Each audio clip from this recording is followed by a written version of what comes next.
अस्सलाम वालेकुम। आज की हमारी वीडियो टैक्स रिटर्न फाइल करने के हवाले से है और हम जानते हैं कि इसकी जो लास्ट डेट 30 सितंबर 2025 है।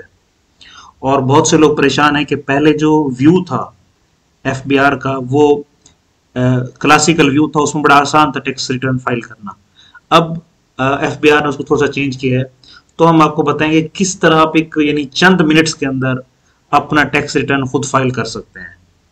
तो ये इंतहाई आसान है। सबसे पहले आप जाएं कि जो आपने प्रीवियस ईयर का टैक्स रिटर्न फाइल किया था उसको डाउनलोड कर लें, क्योंकि आपने जो अपनी फिगर्स उठानी है तो वहां से उठानी है।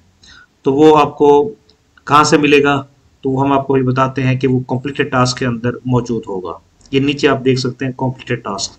लेकिन यहाँ पे आने के लिए सबसे पहले तरीका क्या है, आप सबसे पहले गूगल के अंदर जाएं। गूगल में जाके आप जस्ट लिखें FBR IRIS IRIS। ये IRIS इनका सॉफ्टवेयर है, जो डेटाबेस या सॉफ्टवेयर है जिसके अंदर हर जो पाकिस्तान का टैक्स पेयर है वो अपना यहाँ पे लॉगिन बना के टैक्स रिटर्न इजिली फाइल कर सकता है। तो जिन्होंने फर्स्ट टाइम करना है तो वो सबसे पहले न्यू रजिस्ट्रेशन में जाएंगे। लेकिन वो लोग जिन्होंने एक बार टैक्स रिटर्न फाइल कर लिया था 2020 में, 22 में या जिस ईयर में भी कर लिया है, अब उन्होंने annual tax return just file करना होता है। तो उसके लिए आप क्या करना है, FBR IRIS लिखेंगे। जैसे आप इस पे क्लिक करेंगे तो आपके पास ये स्क्रीन खुल जाएगी। यहाँ पे आपने जस्ट अपना रजिस्ट्रेशन नंबर देना है और नीचे पासवर्ड देना है। जैसे आप इसको सिंपली क्लिक करेंगे तो आपके पास ये स्क्रीन ओपन हो जाएगी। तो अब चूंकि मैं 2025 का टैक्स रिटर्न फाइल करने जा रहा हूं, तो मैं अपने कंप्लीटेड टास्क के अंदर देख सकता हूं कि मेरे डिक्लेरेशन कितने हैं। अब आपने क्या करना है जी, इस साल का टैक्स रिटर्न फाइल करना है। तो आप नॉर्मल रिटर्न में जाएं, जुलाई 2024 से 25 है, तो आप इसको कंटिन्यू कर दें। तो वो कह रहा है जिसको आपने ड्राफ्ट बनाया हो, तो मैं उस ड्राफ्ट को क्या करूंगा, एडिट कर दूंगा।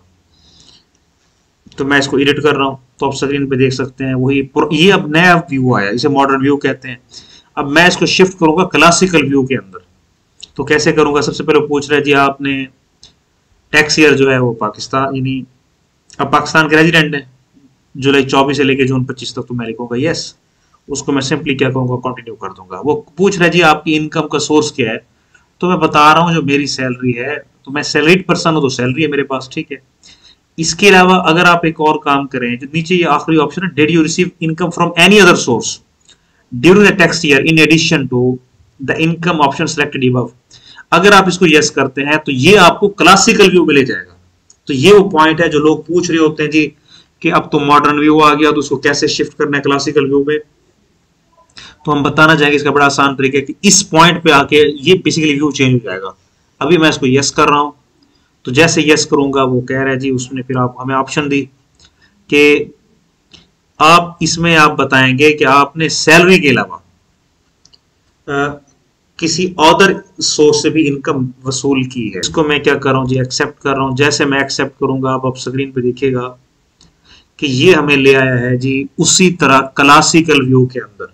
ये व्यू है जो हमारे पास पहले मौजूद था, लेकिन अब एफबीआर ने इसको क्या किया, अपडेट किया। क्लासिकल व्यू में आप जानते हैं सबसे आसान है कि सबसे पहले ऊपर आपने क्या अपनी सैलरी देनी होती है। वो सैलरी मैंने अपनी फीड कर दी है, 19,13,000 रुपये मेरी सैलरी है, पूरे साल की मैंने वो फीड कर दी। इसको मैं क्या करूंगा जी, कैलकुलेट करके आगे सेव कर दूंगा सिंपली।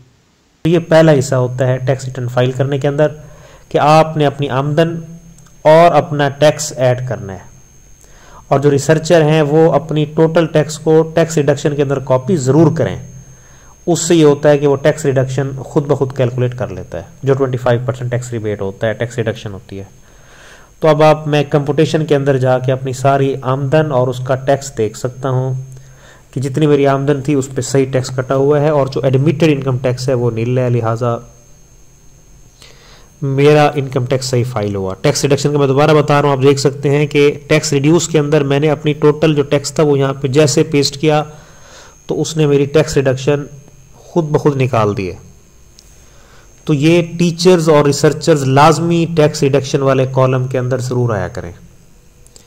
तो अब ये हमारा जो टैक्स वाला कॉलम था वो मुकम्मल हो गया है। हमने आमदन डाली, एडजस्टेबल टैक्स और टैक्स रिडक्शन, 3 पॉइंट्स हैं जो आपने पहले हिस्से में करने होते हैं।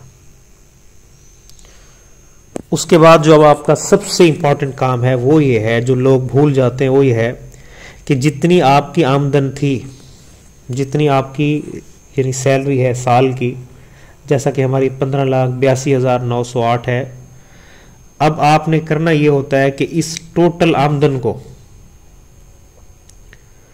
आप यहां से कॉपी करें। कॉपी करने के बाद आप इसको लेके जाएं अपनी वेल्थ स्टेटमेंट के अंदर। तो वेल्थ स्टेटमेंट में जाके आपने इसे सिंपली क्या कर देना होता है, पेस्ट कर देना होता है। तो लोग जब तक ये नहीं करते उनकी FBR का काम मुकम्मल नहीं होता।